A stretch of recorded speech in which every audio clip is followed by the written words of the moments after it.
Little boy, if you could do 5 backflips right now. How much money do you need to make a month to live in Miami? Imagine if Carlo Ancelotti and Pep Guardiola.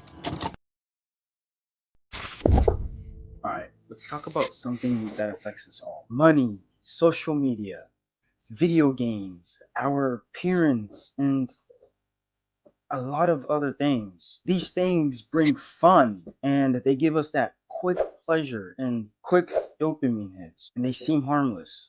But have you ever stopped and thought about and considered how they might be turning into idols in your life?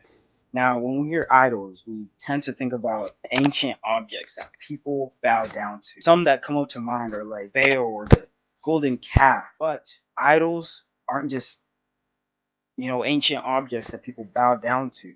They're anything that takes your time away from God. And today, they become digital, emotional, and even personal. Instead of carving golden calves, we now spend hours and upon hours glued to our screens, scrolling, gaming, stressing over money, even stressing for how we look. Nothing morally different from the idol's goal. The word idol actually means good for nothing in Hebrews. That comes from Strong's H447. Yeah, good for nothing. That's a strong phrase, but let's actually think about it. After you spend hours scrolling on TikTok, Instagram, YouTube, or playing video games, how do you truly feel after that? Like, seriously, I want you to think about it. How do you feel? Are you satisfied? At peace? Or are you restless, craving, wanting more? That's the thing with idols. They give you that quick dopamine, that quick pleasure, but in the long run, leaves you feeling empty. The Bible warns us, "For the love of money is the root of all evil, which while some coveted after, they have erred from the faith, pierced themselves through with many sorrows." This isn't just about money. It's about anything we allow to rule over us, whether it's social media, entertainment, success, or even our own desires. Anything we prioritize over God becomes another master we serve. And in doing so, we're choosing another God, one that demands our time and energy and devotion, but gives nothing lasting return. When we let these distractions consume us, fall into a cycle, we waste time, feel guilty, and realize we could use that time to grow spiritually. It's the same pattern Israel fell into in the book of Judges. Every time they turned away from God to worship idols, whether it was Baal or Ashura or other false gods, they suffered.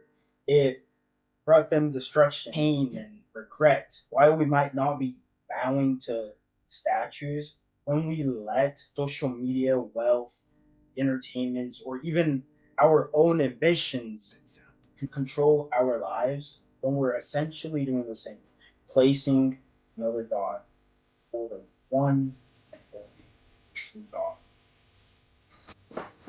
Now, I'm not saying social media, video games, wanting to look nice are all inherently bad. There's good content out there. Success and self-care are wrong. But when they start pulling us away from God, when we spend more time on Netflix than reading the Bible, or stress over money more than we trust in God, then they've taken its place in our hearts. And let's be real, our attention is everything in this time and age. And companies know this. Social media, short form videos, and entertainment are designed to keep us hooked. They're designed to keep you hooked, always chasing the next hit of dopamine. And when we indulge in them without limits, just want more, that's when it turns into worship. We start incorporating what we see into our lives, letting it shape our thinking, our priorities, and even our identity. We might not bow to a golden calf, but when these things control and dictate us, they become our God.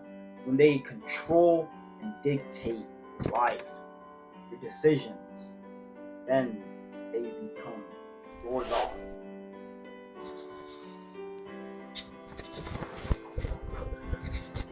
So, what can we do? What can we do to combat these idols, these things that take our time away from God? What can we do to guard our hearts and give more of our time to God? And so I have three things that the Bible have advised us to do. And I've tried implementing these in my life, and they've definitely helped. And I think they're going to help you as well. So the first thing is get to know Him, not just on a surface level, but I mean in a deep, intimate relationship with Him. God Himself tells us, "You shall have no other gods before me." So, reading and meditating on God's Word helps us recognize what's taking His place in our hearts. And ultimately, just getting deeper in our studies, getting to know more and more about God. The more we get to know Him, the less attractive the things of the world become. So, build a strong and intimate relationship with God first. Now, the second thing is prayer. Prayer is a very, very powerful instrument we have.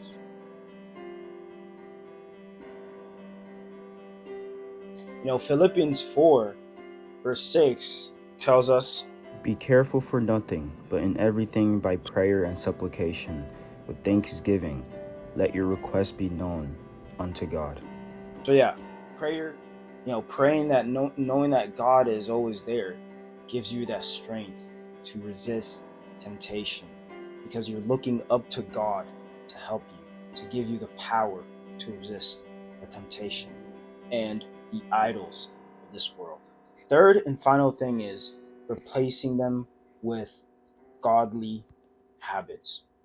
Colossians 3, verse 2 reminds us, "Set your affection on things above, not on things on the earth." And so, with that, swap distractions or unhealthy habits with worship, service, time, and God's Word. This kind of ties in with the first one as well.